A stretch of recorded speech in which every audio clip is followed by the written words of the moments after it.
So I'm working along on this older DDR3 Samsung laptop for customer.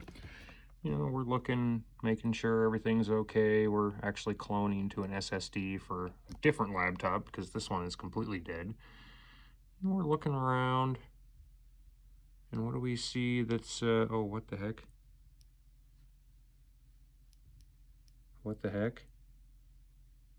How in the world? I have never, ever seen components off the board like that. Like, this is insane. That's an entire, what the, like, I feel like I'm getting pranked right now or something. How do people do this to their machines, man? What the hell?